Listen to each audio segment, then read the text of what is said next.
Right, team. In today's episode, you actually get to listen to all four of us rant about what we think individually everyone should be doing and probably aren't doing. I think we give you a well-rounded view of training as a whole and how you can approach yours and just ways that you can actually get better or get further towards your goals. I won't make this intro long, so without any further ado, enjoy the episode. Welcome to Real Coaching Radio, the podcast for coaches by coaches. We are here to teach you how to get the most out of your clients and yourself. This is where beauty meets the beast, brains meet brawn, and science meets, well, bro science. Welcome to Real Coaching Radio.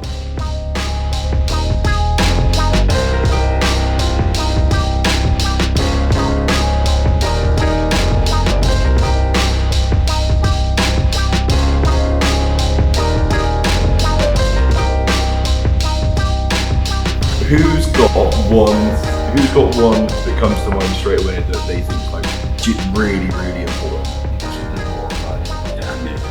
Okay, cool. Yeah. Explain. Prove me wrong. Well, do you want the man that gets out of breath running from the studio? if you want like the non-detailed version. You do both. Non-detailed first, into detail. Okay, non-detailed version. If you have a poor cardiovascular system, your heart stops. Game over. Yeah. Good. Yeah. So Also, biggest killers of anyone over 45 are all related to cardiovascular problems. Yeah, 100%. So how much should people be doing? Yeah, so this is the thing. I reckon like if you're like really deconditioned and have never done anything, like, even just like 3 lots of 20 to 30 minutes a week sat on a bike is good. Yeah. But at the moment, like people either do nothing or they get out of breath doing a set of deadlifts and go, oh, it's cardio as well, isn't it? Yeah. And it's really Making not. a joke, yeah. But also, like, even just like, if you were even doing one conditioning session in a gym and going for 2 pretty long walks, if you literally done no cardio, like that is zone 2 training for you. Like, probably if you're going on a hike or if you're going, walking up fucking hills in Bristol, like that is going to be pretty significant if you're overweight or if you're pretty sedentary for most of your life. Well, I think that's a starting point. So like the starting point for a lot of clients is if you can't put time aside to get in the gym, like start by walking. Mm-hmm. So it's like, that's where I start. Yeah, because the other benefits of it is like, it's literally free. Yeah. Like, it doesn't cost you any money. You need no equipment. You don't really need any skill to be able to do it. I think what puts people off doing cardio at the beginning is people see, again on social media, people probably see like people breaking records of like 5Ks, 10Ks, and all of a sudden they're just like, well, I can't run anywhere near as fast as that. But there's plenty of other forms of cardio to be doing. So you can sit on a bike, you can go for a walk. But secondly, like, it should all be based really off your own heart rate. Yeah. Okay. And what you have easiest access to, what comes most naturally to you. Like, I don't really enjoy running, so I'm not going to go on a 5K run. I did it in lockdown, and that was terrible. I hated it, and it was a terrible form of cardio. And I think a lot of people do, you either just like dislike something, which is fine. If you dislike it, just find another thing to do. But secondly, I think with running as well, like what a lot of people do is they'll just go way too quickly to do it. Yeah. Like just start Literally really fucked my Achilles up the first time I did it. It should feel easy. Do you think that cardio is a real low, or people perceive it as a low barrier to entry when it comes to actually first getting into training? Do you think that's people's first port of call, and do you think the people that aren't doing it are the ones that are like into their strength training the most? Because like I know there's obviously general public who don't train at all, but the ones that do come into the gym, treadmill, bike, I think cross-training. there's a huge gender difference. I like when guys first go into the gym. Yeah. Generally, I think they're going to be going towards some sort of resistance training pretty early on, especially if they're young. And then generally, if a lady's going into the gym, she might go towards more cardiovascular gym to start with, and that's where the whole like cardio thing came. But like obviously that's changing now with loads more women doing resistance training. But that's also because of the like intimidation of going into the weights room for ladies necessarily. And the perception Yeah. of women who lift weights has completely changed. Like, I think, it's, cool and sexy now, whereas before it was like, don't look like a man and all that kind of thing. Yeah, don't get too muscly, lift one weight and you'll build muscle. Yeah. I just wonder if it's like, because that's the easiest thing to do, but there's still some level of consideration going into it, in the sense of like, when people first get into the gym, it's so much easier to jump on a running machine and go for a run, even though like technique could be all over the place. But it's like, how do we start someone coming brand new in, going, right, you need to do more cardiovascular? Is it like, we're going to walk you more and then we're going to pick something like a bike? I think if they're completely new, if they're brand new, then yeah, I would probably just get them to do their cardio training away from the gym, whether that be like do some extra walking, or at the end of, depending how many times a week they're coming, at the end of 1 to 3 of their sessions, just sit on a bike for 15 to 20 minutes at the end of your strength session. Like, you're not gonna kill your gains by doing that, and 2, if you're new, killing your gains is the last thing you need to be worrying about when you're doing 20 minutes of cardio at the end of your strength session.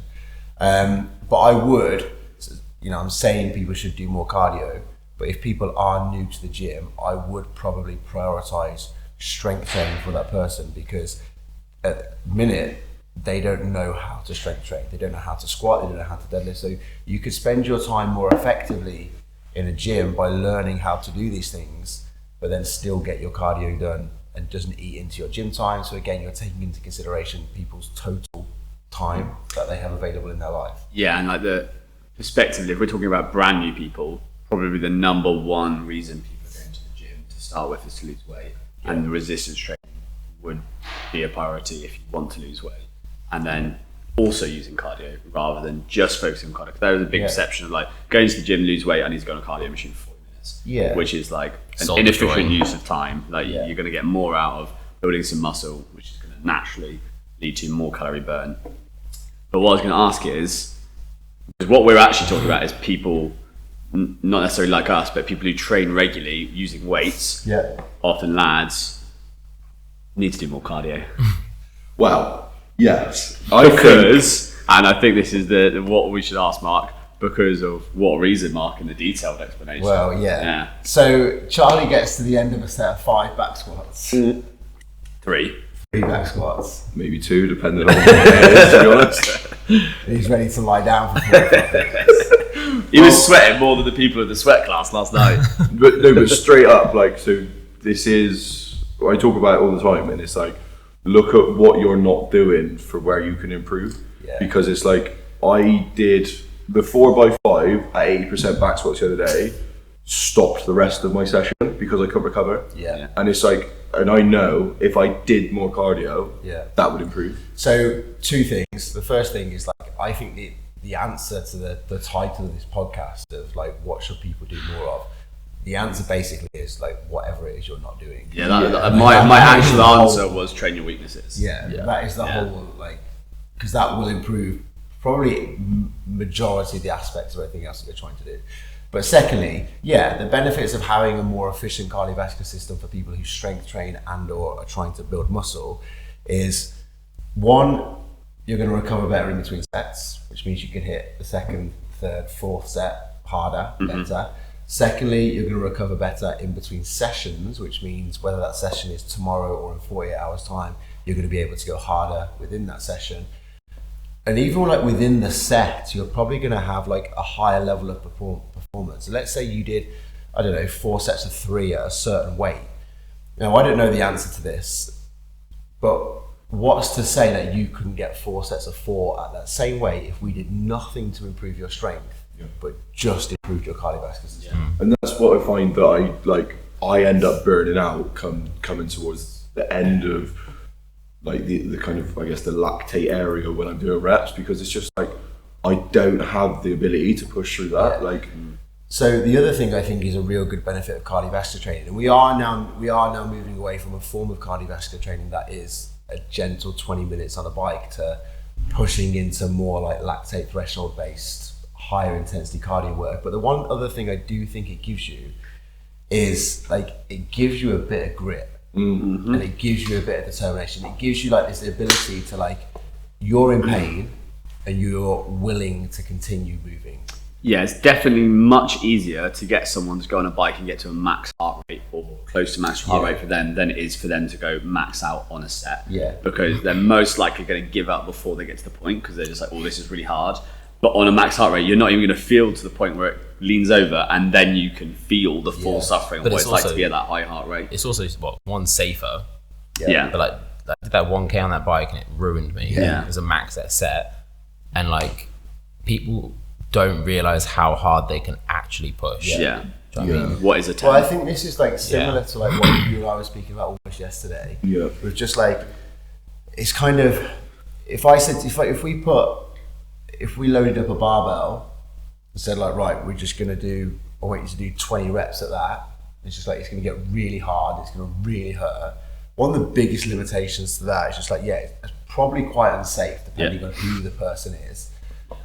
And secondly, they might look at it and just be like, well, it's way too heavy for me. I'm not going to be able to do it. Whereas like you shove somebody on a bike and just go like, right, we're going to go for 2 minutes. You're going to go as hard as you can for 2 minutes. Yeah. And you can pretty much always keep the pedals turning. Whether you can stand up out of a back squat is a different question. Is that like is that proximity to failure? Is learning where you can get to? And I think that's the thing that's what I found with any max test that we've done on any cardio equipment. It just reacclimates to like, oh, so if I sit at this cadence on this bike, even though I want to stop every single second, I can keep going. Keep going. Keep going. That's like what you said. Like the thing is, you can get to a point. Like I obviously hate the Echo bike, but even when I want to stop, if I keep going, nothing happens. Yeah. It's just discomfort. Yeah. It is just discomfort. Whereas you physically can't keep going muscularly to a point unless you're using such a lightweight for you. It is basically cardio. There is a point where you just can't lift that. But from like that grit and determination point of view, it's just like, well, look at what the military do. Okay, they use fitness because soldiers need to be fit, but certainly like in the training stages of things, like they'll use fitness as a way to improve grit, determination, resilience. Just like, right, we'll deprive you of sleep, we'll deprive you of food, let's go train. Yeah. So we're all agreeing cardio is something everyone should all lay down and literally agree, because it is true. Before we move on, at what point, obviously you've got like us, which like intermediate to advanced in lifting and whatever. Sorry. It's the British Championships. And then you've got, let's say, Eddie Hall pulling 1,000 pounds, or no, 500 kilo deadlifts. 500 kilo. 500 kilo deadlifts. And obviously he wasn't doing much cardio at that point. Like at what point into, let's say, like a weightlifting, powerlifting, strength level, is it not beneficial to do that? Or is it always beneficial? I mean, if you depends who you ask. If you ask someone like Matt Wenning, he would be like, you should always do GPP. He gets everyone to, I mean, that's why he does his Wenning warm-ups, because, I mean, this is a different perspective, because obviously GPP isn't cardio, but it's along the same lines. But that's why he does warm-ups that are like 3x25 times 3 rounds, where you're getting hot and sweaty and you're going around the circuit 3 times. You're getting out of breath, you're getting a higher heart rate, and especially for a bigger guy like that who doesn't do a lot of cardio, that's pretty close to conditioning. And they always, like anyone who used to train at Westside and stuff, would always do sled drags, sled pushes, just walking on a treadmill, and they literally showed a beneficial increase to their output on strength movements from them doing that GPP. Like, just like the reason we're talking about with you, Charlie, they were just able to lift heavier weights more often and for more reps because their GPP was better. Volume in their training. Yeah, and literally all they were doing is basically walking with a higher heart rate. So weirdly, you almost go from like beginners wanting just to like walk and extended warm-ups, this like middle bit where you could be doing more intense stuff, to like that top end where you almost go back to that low end, I just think general warm-up cardio. Once you get to the elite level powerlifting, like Eddie Hall sort of like size and strength levels, then obviously like huge amounts of cardio are definitely going to become detrimental to your strength abilities. But there's this big overarching umbrella that's just like health. It's like, longevity. You're going to die. It's not sustainable. My question is, does Eddie Hall lifting that amount of weight, what does that do to his cardiovascular system? Like, how much is his cardiovascular system working? He nearly died. Yeah, he did, literally. Right, but like, That's why it stops, isn't it? so my question is like, is at that point, is he trained? I know it's not cardio that we talk about, but he's got to be exerting so much that surely his heart's going to be pumping blood around his body. Differently though, because you could have like extremely high blood pressure, and it could be pumping really hard to do that. But he could be extremely unhealthy doing that, and he essentially was, because that's what he was focused on. It's a bit of a weird one with strongman because they are actually conditioned. Yeah, they are. Yeah. Even though they're massive hulking giants and they eat ridiculous amount of calories, they're pretty conditioned. I think a better example is when you're talking like elite powerlifter, right? So they probably literally, like John Hack says, how does he train deadlift, squat, and bench? He deadlifts, squats, and bench, and he might have one accessory which is an alternative deadlift, squat, and bench. Like when you look at that level of specificity, you know, what is the aggregate damage to the body versus gain from not doing cardio? And I think the thing is, he's not training for health. Like he is training just for performance. If he did train cardio, it would probably take away some from what he was doing, because he's going for literally world record lifts. But nobody probably who is going to listen to this podcast is that person. Exactly. So if you are listening to this, you should definitely be doing cardio. Like no one needs to be that specific unless you really have a shot. Well, I'm on to go there on the podcast, and I have a shot. So I'm not doing any cardio. But we're agreeing, we're putting that one in. So that one's going in. Definitely. What's next? Who's got another one which they think's important that people? Well, I think following from what you said about like the title of the video, about it should always be the thing you're not doing. So if we were to be more specific, what I think that is train your weaknesses, and it depends what that looks like for each person. So one example of that could be cardio, but if you're just looking at like a more like resistance training level, what a lot of people's problem is, I think from a resistance training level, comes from two things, which is technical issues and not taking the time to step back from weights to build up technique to then be able to lift heavier. So that's one answer. And then the other thing is, and this is more like a scenario which we can then talk about, but if you've just bench pressed and you're pretty good at bench pressing, you know, you've been a lad doing chest day for like 6 years, you probably don't then need to do 3 or 4 chest accessories afterwards after your bench press. You probably have a weakness in the chain. It might be your back, rear delts. It could be, you know, even to the level of rotator cuff and shoulder stability. You should be training that with the rest of your time in the gym, instead of training more chest, more front delts. But the thing is, prospectively, people look at like, oh, today I'm training push, or I'm training chest and triceps or whatever, and they're all training one range of motion, but they're not thinking about, well, like someone like me, when I get an injury from benching, it's because there is a weakness in the chain that is fundamentally not to do with my benching.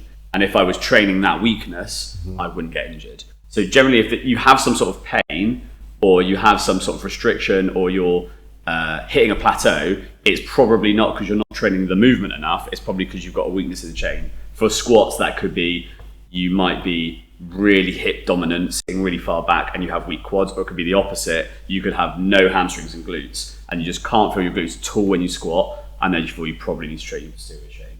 So I guess that's the two things. So first one, technical issues. I'll go to the second one. Second one. It depends, I think, what your aim is. So like in the sense of, depending on what you want to do, yes, training your weaknesses is really important within that. But like if your goal ultimately is to change the way you look, then training your weaknesses as such isn't as high a priority list, because I think you'll hit that throughout a bigger session. If you think powerlifting, the reason it's called accessories for powerlifting is because the amount of time they'll spend on those lifts. So like you said, like with John Hack, like he squat, bench, deadlift and a variation of, and it's like when it comes to general public, like having these multitude of exercises that go in, from like a bench press to like a dumbbell bench press, the amount of different different positions their body will be in while they're pressing, because they aren't very good at the movements, the skill's not there. Just by putting that variation in will start to train some of the weaknesses, because they're ultimately going from inefficient at a movement, which means every rep looks slightly different, which means every rep they're compensating in some sort of way. But do you think in the same session, so if they're training bench that day, do they really need to go and then spend another 20 minutes doing more benching rather than something else, especially as a beginner? Like, I mean, I'm obviously more different to you in the sense that I always like push pull, or push being all those muscles in the push range of motion. But do they really? And the thing is, this is another reason. So you're talking about aesthetics, building muscle to look good, but then what about preventing injury? Because I think in a well-rounded program you can do that, but you don't necessarily have to remove exercises, because I've already done bench. That's my chest ticked off. I don't think it'll work like that, because if you take a push session, for example, like bodybuilding compared to powerlifting, like a powerlifting push session would be like bench, work your triceps, maybe work your front delt, right? And then do your accessories that, like you said, your weaknesses in the chain. Whereas like a push session bodybuilding wise would be like flat push. It would be something to hit kind of like your upper chest fibers. So it would either be some sort of incline or some sort of machine which puts you in that good position. It would then be some kind of shoulder movement to hit your delt more. And then we're talking movements to take you from an isolation perspective. So it's like you probably would train all of that within like a bodybuilding session. It's just like to which degree you go, because you could do functional bodybuilding where you're doing like movements like gorilla rows on a back session, for example. But it's like, if you're talking, it depends. I just think it depends where you're at. I agree in the sense of we should all be training our weaknesses. So within that, if you're like bodybuilding perspective, if your weaknesses are, for example, your rear delts because they look shit on stage, then you want to add more of them in, and that's the thing. Well, I think from like a beginner's point of view as well, if their goal, most beginners, this isn't everybody, but most beginners are going to come to the gym and there's some form of underlining goal of just like, I do want to look a bit better. Yeah. Whether that is like number one on their priorities, that's all they care about, or whether what they actually care about is like, I want to get stronger, but if I can end up looking better as well, great. Yeah. I think from a beginner's point of view, I'm not sure just one. Again, I'm agreeing with what you're saying, but then also kind of agreeing with what you're saying as well. I'm not sure just one chest/push exercise, if you like, is enough volume for a beginner, because at the minute they don't have the ability to synchronize muscle tissue, coordinate muscle tissue, recruit muscle tissue. Whereas like somebody like you who's really efficient at bench pressing, we know that if we load that up and you do, let's say you work up to a heavy set, and then in your back off set you do an AMRAP of as many reps as you can.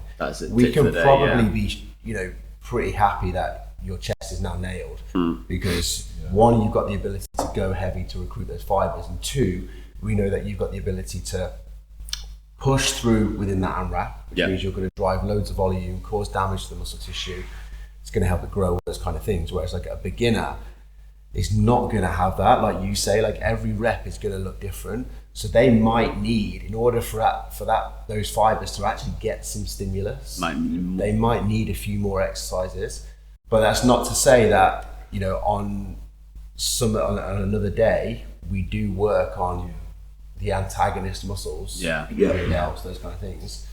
And that's kind of like building the program where, like, I've had basically a guy come on who can't move, and like literally the worst move I've ever seen in my life. But he's now at a point where like we trap bar deadlifted 100 kilos yesterday. So it's like there's benefits from doing it all, because if you think of like end goal being getting someone towards their goal, starting them from a point of like, where are you along this journey? How can I pick a movement today which is going to benefit your coordination in the future? And that's why like sticking them on a few different machines throughout like whatever session it is gets him to start to understand his body a little bit more. Like, oh, on this machine I put my body here, on this machine I put my body here. And it's like you can then start to nail in like, right, remember, keep that chest up as we're pressing on this machine here.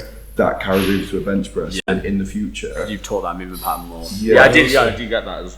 I agree, mate. I do agree. But. That links into like the technical stuff you're talking about. You know, that person in particular, like let's say, you know, they're doing some squat and then some leg press and then some trap bar deadlift. You know, the whole thing could be about keeping his knees from collapsing in. So it does all kind of, you're practicing one particular thing going through. I do also think that, and we said this yesterday, and I believe this quite a lot. I do feel that like beginners are so sensation driven. Yeah. That when it comes to like training, they're the only scale that they have of just being like whether that was a good session or not. It's just like what do they feel like when they're leaving the gym? If they feel like their muscles are sore and they're sweating, they're out of breath, at the moment at this point in their journey, they're just like, yeah, that was a great workout. Yeah. Now we potentially know different, but just because we've been training for so long, we know that just like muscle soreness and you feeling it and you sweating loads are not necessarily just like the be all and end all indications of what a good session is. But at the moment, this person doesn't know that. Yeah. And at the moment, we probably need to build adherence and buy-in for this person to be able for them to continue on their journey, because the amount of people that come to the gym and stop after 2 weeks, 4 weeks, 6 weeks, whatever it might be, is massive. Like people aren't training, so we need to get people training. So I think if we focus, like, it might not be the most optimal way to train, but if what it is doing is giving them the sensation that they then think they're having a good workout, they enjoy the gym, they continue coming to the gym, and as a coach, you continue that educational journey. Yeah. In like 6 months' time, it's just be like, it's the same as going to like a therapist. You just go, oh yeah, my shoulder really hurts. And the therapist goes, oh yeah, it's nothing to do with your shoulder. It's just like right down here. Like, oh, let's treat down here. And just like, yeah, but mate, like, shoulder hurts. That's almost like that's the beauty of it, of kind of to get someone to a stage where we're doing that. Like you can hide that within parts of their session as a beginner, and then like I want to go back to not going back to the cardio thing, but talk of like hiding stuff, like hiding cardiovascular work in a warm up, like hiding accessory work in a superset, like just like play a game. It's great. It's the same with the accessory work. What's wrong with just being like, yeah, okay, let's do the one chest exercise, right, that you're talking about, and then, but then on the second exercise, let's go and do a set of like, I don't know, machine chest press where I can get a little bit more output. Yeah. But we're going to superset that with some sort of like rear delt exercise. Yeah, perfect. Yeah. So that is exactly what I'm talking about. And like an alternative perspective here on training weaknesses could be versus training antagonist muscles. Yeah. It could be training through weak positions. Yeah. So particularly, obviously with beginners, something that we're all trying to get is like adherence to like full range of motion and like good technical proficiency. So this is kind of talking about the technical stuff as well. But often people struggle to go into a range of motion because they're weak there. So the bottom of a bench press, the bottom of a squat, a certain position in a snatch or a clean and jerk, getting that really tight back, getting a really upright position, that's usually because the muscles in that position are weak and the body is protecting itself. So it's like, I don't want to go there. So what should you do? Train there more often with lighter loads. That's like a big one. And arguably you should train weakest positions more regularly, which is a big thing I think people don't do. It's kind of coming out now through like knees over toes and stuff like that. But we're like Jefferson curls, but and again, like far knees over toes. These are great things that can just be like built into people's warm-ups. Then it's just like, well, here's 2 warm-ups, and you're just going to alternate these warm-ups as you train each day. Just like, because then you know across a 5-day period, hit those just boxes. Like but also like you're hitting these movements like 2 to 3 times a week. So you're giving them access to those ranges. So like, for example, what kind of movements would you put in a warm-up which you think are really good for hitting those kind of range submissions? I think things like Jefferson curls are really good. I really like things like Cossack squats. Gorilla squats. So like, you know, adductor range, Jefferson curls for like mobility and motion in the lower back. I think they're great exercise that should be going in there. Sweet. Do you want to go on the technical point? So cool. like the technical side, I don't think that is one of my points. So one of my points is like I don't think people give enough credit to the form of every exercise. Yeah. So like I think even a machine. Yeah. So like, and even like as little as a bicep curl. And the reason is because, again, if we're talking about like always thinking of what's the end goal for that person and for what's the end goal for you, it's like you need to understand what you're trying to get out of it, which means you need to put the same intent into every exercise you do. So it's like the form part for me is just something that I think people give. They go, yes, I know I've got to squat a certain way, but how they get below parallel doesn't matter to them, or how they do a bench press doesn't matter to them. And I think kind of changing the view of moving points from A to B is going to be massive for getting people to learn, actually, this is why we're doing this exercise. This is what we're trying to get out of it. Try and focus on set-up position first. I think that's one of the best ways to sort out form is get the setup right. Because as soon as you get someone in a good position to start with and just keep nailing them in that position, like reminding them constantly, 9 times out of 10 the rest sorts itself out. If you can set yourself up correctly, you should probably go in the right position. Yeah, that's that thing that Greg Everett says, either in his book or one of his channel videos on his channel, where he was like 70% of every lift is off the floor. Yeah. Like, and it's the same with set up in the squat, set up in the bench, set up in your deadlift. And I think that's ultimately because of something you said previously, where it's like you put your muscles in the right position, they're gonna work the right way. Like you put joints in the right place, muscles will do the work. There you go. And like and that's the thing. Like once you set up and put your body biomechanically into an advantageous position, naturally your body's going to do the work to move as efficiently as possible in the position you put it in. Well, because otherwise, if you put joints in the wrong position, your muscles are now having to do two things. They're having to fight to pull you back into a more mechanically advantageous position, but whilst also having to try and work to perform whatever exercise it is you're performing. Yeah. Whereas if you just put them in the right place, just like, well, the muscles can kind of just focus on let's work. Yeah, I mean, this is probably like a shocker to some people, but if you deadlift correctly, your warm-up deadlifts should feel like nothing. They should fly. Same with if you're cleaning or snatching correctly, the initial warm-ups are going to feel great.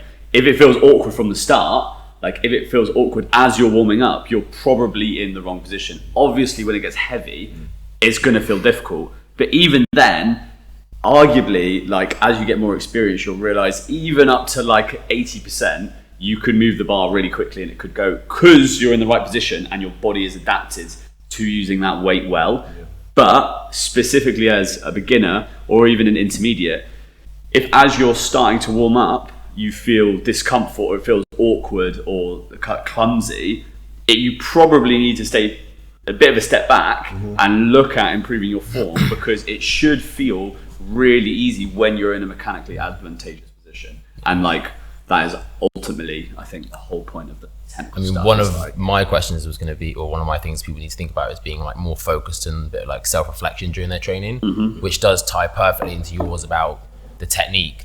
Everything you've just said there about people's warm-up sets being great and feeling easy and maybe they don't, is that, you know, whether you're warming up for bicep curls or deadlift or snatching, there's always an intention behind the session. Yeah. And I'm sure we've all found it, you know, you warm someone up for that movement and like the lighter sets look beautiful. As soon as it gets like a moderate weight, it just turns to shit because the stimulus of like having a weight on their back changes their focus, that it's like, I've got to move this, not I've got to move, you know, hips and knees break at the same time for the squat and all that kind of thing. So it's whether you're being coached or trained by yourself, like focusing on whatever 2 or 3 things or just one thing you've got to do for that day. Yeah. You know, I'm sure we've all missed lifts when we've had something in mind of a number and you have that self-reflection of, you know, was it my triceps were not strong enough for the bench or like squat form was off, that then allows you to, you know, reflect on what happened to then improve on yourself. I think a lot of people just go into the gym, run the motion of like, gonna go squat for 20 minutes and just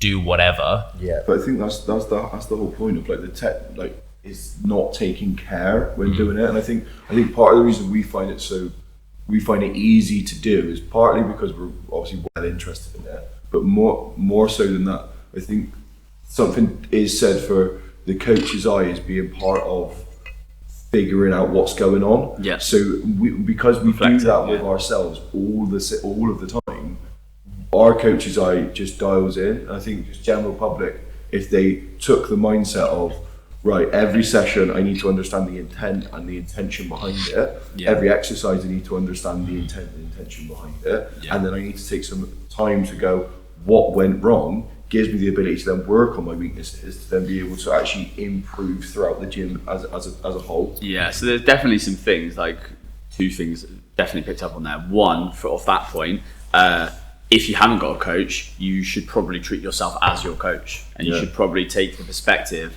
of looking at your training seriously, like take yourself seriously.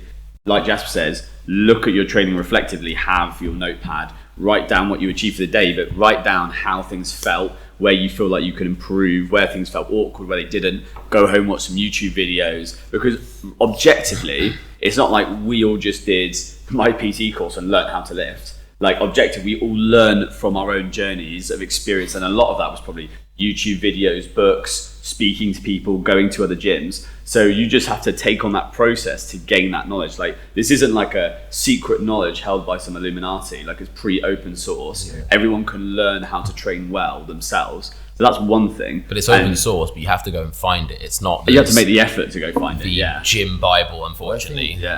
One, you have to make the effort to go and find it, and 2, you probably have to know where to look, because as much as there is some great information out there, there is shitty information out there as well. And you know, that's probably where, because again, going back to your point, I agree. I think it's a great point, but I think there's so many people who don't even know, almost don't know that point exists. Do you know what I mean? It's not even on their radar at the moment. Because almost like all compound exercises are a skill, from like pull-ups to strict press to squatting, snatching. Movement. If is you want skill. like a general, just like mindless gym bro session, go on machines. You can't go that wrong when it's like fixed points moving. See, that's my point. My point is like, it is and it isn't though. Go on. Because like, you know, if you're on a leg press or, you know, bicep curl machine and you're just like hammering away, 2 brain cells. Just go 2 brain cells go. Yeah. Even then, you know, you could still be doing focus training, you know, that like slight bodybuilder thing where it's like mind muscle connection, you know, like feeling the tension on the way out, feel the tension on the way down. So arguably it's still there, but you can't go wrong on a leg press machine. There's so many horrible videos on leg press machines, but you know, just like you can just push the weight up and down. There's no technical.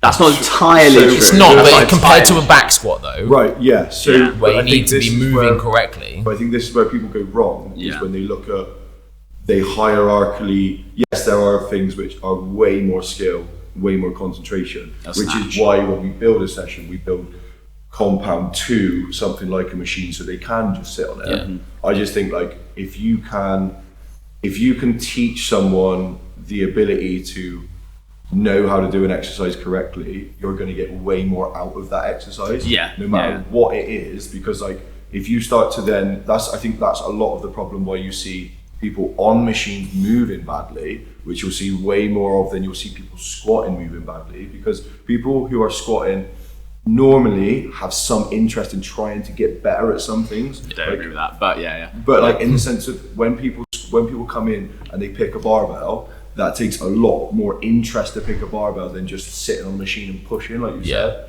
But it's like, if we can start to teach people that actually every exercise you're getting a benefit out of, like if yes, you can do a bicep curl, but you could also do that very badly, which means your biceps probably not getting as much stimulus as it could. Yeah, so I agree with like 85% of what you said. Like, I think objectively there is more people who squat like shit than there is people who leg press like shit. But what I think I'm getting from what you're saying is that you can get a better and more intentional stimulus out of a machine if you know how to use it properly. But I also agree with Jasper, you can just push a leg press and it's going to get a stimulus. You can't just squat necessarily. Like if you come in and put a barbell on your back and you just squat, you legit could herniate a disc in your first session. So the other day, I was sat at the desk, some guy comes over and was like, do you want to have a look at my low bar squat? It was someone from the workshop. I was like, all right, like, you know, I don't low bar. I kind of get the principle of it, but I've literally never done it, so I haven't got that much experience. I was like, yeah, go on, let's have a look. Like, I know enough that I'll be able to give you a hand. And he was like, had it like in almost the right place on his back, bolt upright. just like high bar squatting with a low bar position. Yeah. And I was like, okay, you know, and there were like other things glaringly wrong with the squat. And I was just trying to like ask him, you know, it's like, you know, you're meant to be in a slightly more like hinged over position so that, you know, the levers are better and that sort of thing. And I was like, let's just have a look at your high bar squat for a minute. And it was exactly the same body position, just bar was high up on his back. Do that one. Yeah, I was like, do that one. That looks way better. Yeah. And I was just asking him like, why? And his goal was to get a double body weight back squat. Yeah. Bear in mind at this point, you know, he was like 100 kilos or something. So like he was lifting 100 kilos. So, you know, fairly okay, but like I think he was about 80 kilos, so like 160 lift. That's a big jump. Yeah. And I was like, why are you trying low bar? Obviously, he'd come to that workshop. Yeah. And his whole goal was just like he heard that you could lift more low bar, and I was like, yes, yes, but it's a if skill. You do it properly, I was like, you've got to be able to do it properly, otherwise But that's you're going to not like, be able to lift nearly as much. I think the mentality of you can go and sit on a machine and push gives, which you can do, but I think that will then breed over to, well, these other things aren't as important. And it's just like, because I was thinking about this the other day in the sense of, in the bodybuilding space, you've got like volume, which is like very mind-muscle connection, and you've got like intensity, which is like, I'm going to lift really heavy. Yeah. And the argument between the two is like, you've got the people lifting heavy going, this is the like hardest way, this is like the hardcore, like best way to do things. And you've got the people on the volume side, kind of with the mind-muscle connection, just going like, that's a pretty like archaic way of doing things. Yeah. And I was like thinking, well, which is the art of it, in the sense of like, yes, loading up weight every week mentally is really difficult and it's really hard to do that. And yes, you're going to build some stimulus, build some muscle from it. And I'm like, because of the load. And then I was wondering, well, if with this other camp of like the kind of mind muscle connection, the lighter weights, is there more art within that? Because they're having to control the movement more, they're slowing it right down, they're getting connected to their muscles.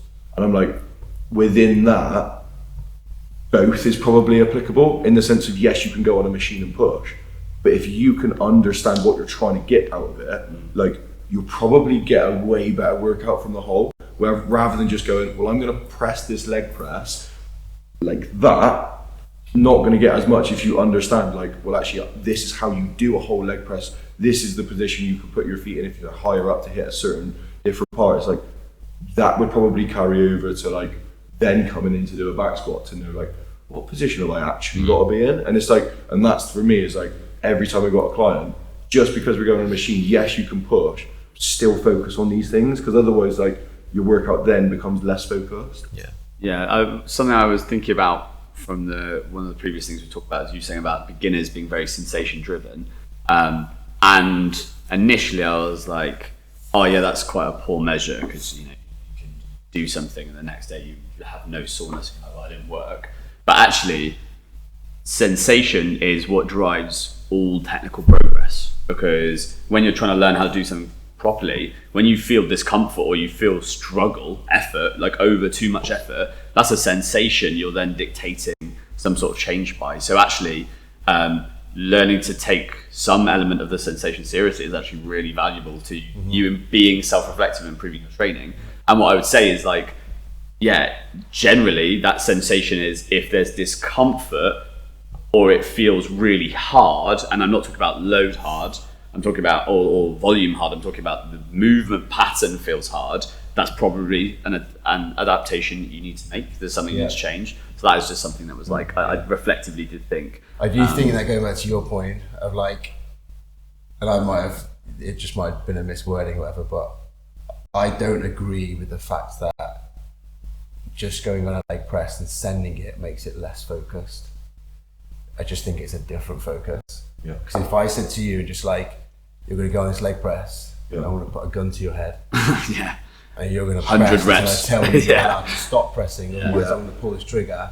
You're going to be pretty damn focused on do reps. Yeah, but for me, it's just like, you could get a better, your muscles are there to do a job.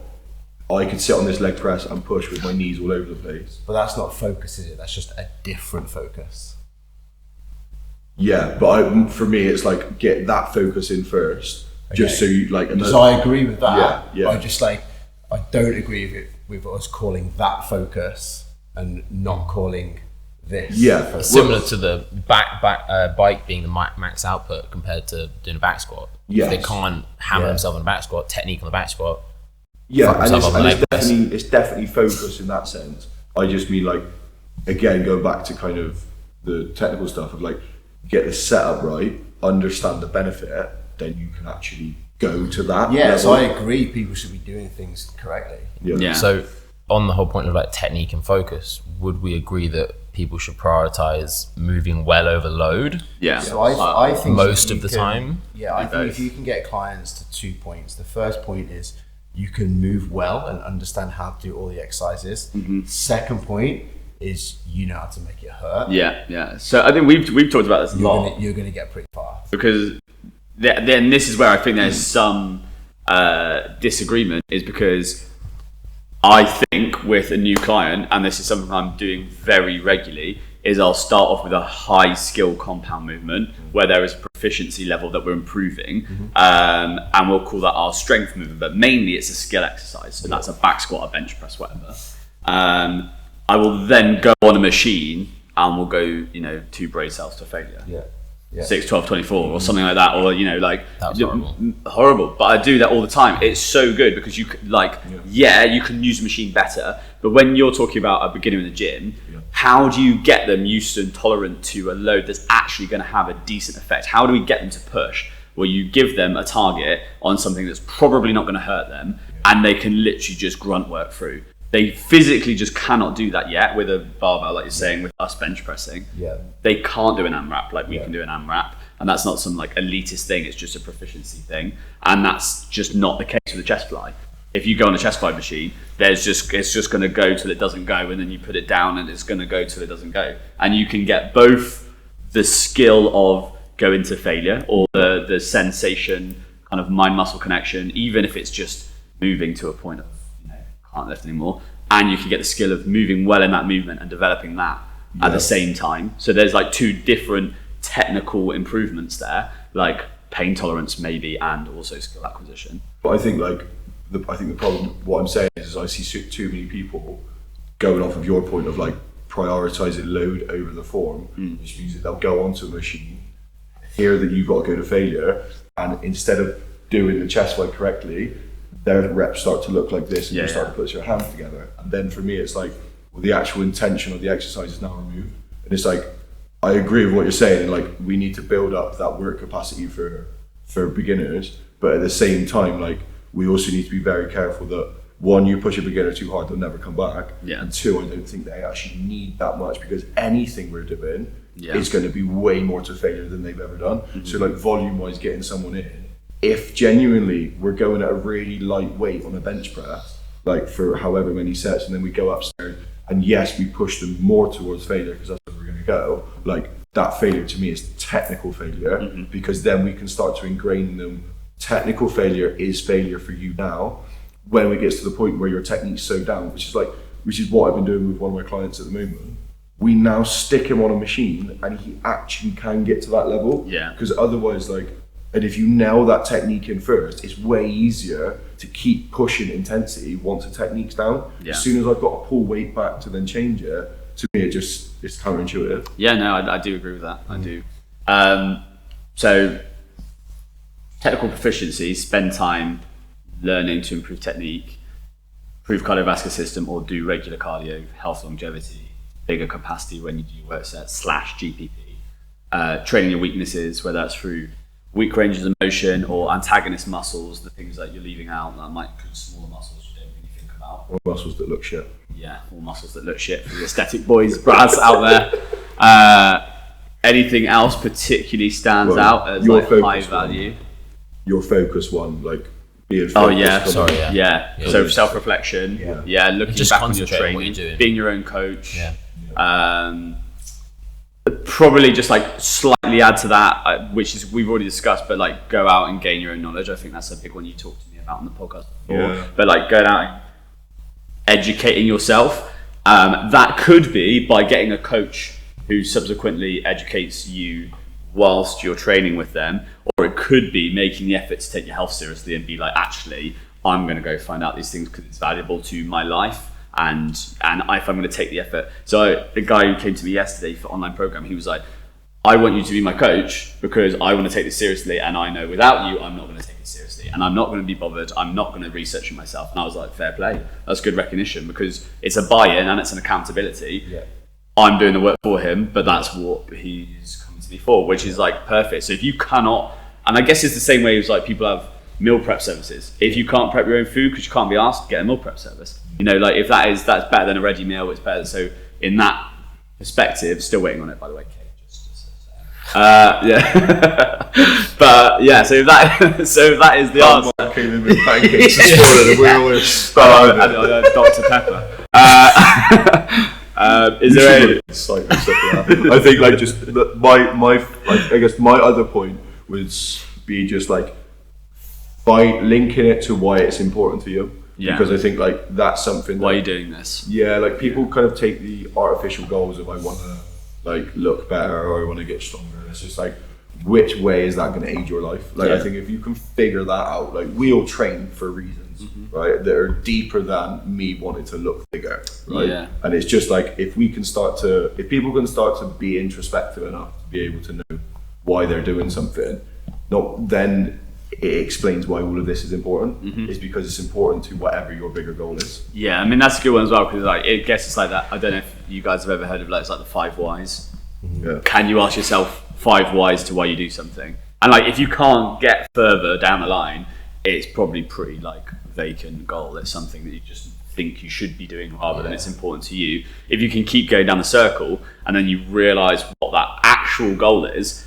one, you can approach training from a better angle. Because I think a big thing, this is kind of I guess a point in itself, and I guess it's why we've made the programs we've made, why this gym is the way it is, why we all train the way we train. But like I think people have such a focused training because they have the artificial goal, I want to look good. But when they go down the line and they go, oh yeah, it's for, you know, identity, mental health, whatever reason, they don't include the fact, well, actually training should be much more varied then, because I should be including lots of aspects. And that's why doing more cardio is important. That's why the brain game of like reflecting on your training is important. And that's why ultimately I think something people should do more of is more varied hybrid style training. I think you should not be going in the gym early on. I know like you might disagree, but you shouldn't be going in purely for an aesthetic goal. I'm not saying it's a bad goal, I'm not saying it's not important, and I'm not saying you shouldn't be also training for aesthetics, but it's just like you shouldn't only be going in to train for strength goals. You shouldn't only be going in to train for a fitness goal. It'd be really good if you incorporate as much as possible, because you're putting your body, your mind and everything in the right place, to then when you get to a point where you're happy, generally you have some capacity, you have a bit of strength, you could go, what do I really enjoy out of this? What am I really good at? Because what if I ended up taking running seriously and doing running? I'm like, I fucking love running. I'm gonna do running, but I haven't given the time to that, so I haven't opened that door for myself. And that might be like my why, but I don't even know it because I haven't even trained running. So like giving yourself as early as possible the widest base is going to let you funnel into something that's really important to you, and you're going to have the GPP and the mobility and all of the movement patterns because you've given you a wide base early on. And I think the thing we've talked about regularly, all of us, is like, you know, you don't need specificity really early on. Like in general public, even intermediate, even arguably a lot of advanced, you want a lot of variation in terms of stimuluses, whether that's a strength, hypertrophy, fitness, because you're going to keep your body working well whilst you're trying to achieve your goals, and you don't get that rigid, sorry to pick on bodybuilders, like rigid bodybuilder or powerlifter, where you can move through a movement pattern, but if you move outside that movement pattern, or you get out of breath out walking up the stairs, or But I think that's why defining like your overall, I will work end backwards, like your overall like life in general, take that into consideration of what you want, because then you can like apply meaning to the things you do. Definitely. It's not even like, if I can't find a why 5 times for what I want to do, then I may as well quit. And it's like, no, link why this is important to your bigger goal, because then it just genuinely becomes something that I'm gonna do, and I'm gonna experiment with all these different types because I'm gonna find something I enjoy, because my bigger goal is to watch my grandkids grow up. So I need to be healthy, so I need to do cardio, so I need to explore these different things. And I think like people like bodybuilders, like people like powerlifters, people not necessarily, but people who are chasing a massive goal, who like kind of you joked about it earlier, like it's like for fame and glory or whatever. It's like great, but it's like that's not gonna last. That's why people like Tyson Fury win the heavyweight title and become depressed, because it's like take your whole life in consideration and then go, this is why training is important. But also for the general public, like I'm specifically talking about general public now, because like for most of those people, training is for something else. It's just like, I want to see my grandkids grow up or whatever, that sort of stuff. But like outside of that, like the more elitist you go into a sport, like the more damage you're going to do to your body. Like, definitely. The amount of elite level athletes, regardless of the sport, that hit. That's why footballers stop at 30. I mean, this is what we talked about mine and Jasper's podcast when we were talking about is competitiveness healthy, and I think the conclusion was no, it's toxic. You have to get to a toxic place where you become the best, and then dedicate your whole life to it, and that might fill your meaning for that time. But all of them end up, great example, Dorian Yates. He literally nearly killed himself throughout his life to achieve a goal, and then was like, never doing that again. I'm going to be some spiritual mushroom taking, DMT smoking man and be like the chillest guy ever. Total on his head, because he found total new meanings for his life. I remember walking down the streets of Birmingham and Dorian Yates and his wife was behind me, and it was just like, well, I think Man Mountain. I think we'll leave it there. Recap them again for me. So we got GPP and cardio. So general fitness is a focus that everyone should have, and you recommended like 3 times a week at least a light cardio session. When you're more advanced, we do something like a high heart rate, a lactic, and a long form cardio. So you're hitting all 3 energy systems.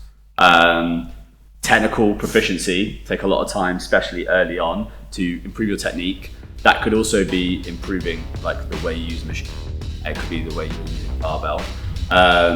Reflection on your training, so you're always taking in everything that you've basically done for the day and looked at what you think you can improve on, what felt good, what didn't feel good. Maybe having a coach is ideal for improving that way, or going to people that you trust and think are really good at what they do and be like, hey, can I have some advice? So even when we're talking about gaining knowledge, you could come to us and ask us where we get our knowledge from, if you're not just going to ask us. But that is, we could tell you resources to go to. Training your weaknesses is like the general point, but like specifically it could be through weak ranges of motion or antagonist muscles or small weaker muscles. Like there's obviously protect your back, and then just figure out why this is important to you in your life. I think overall that would be, if you take one thing from this, it's understand why it's important to you and look where you're not looking, and then you will improve, and that's how you get better at training and get better. And then you're going to be more motivated, more disciplined. Beautiful. Peace.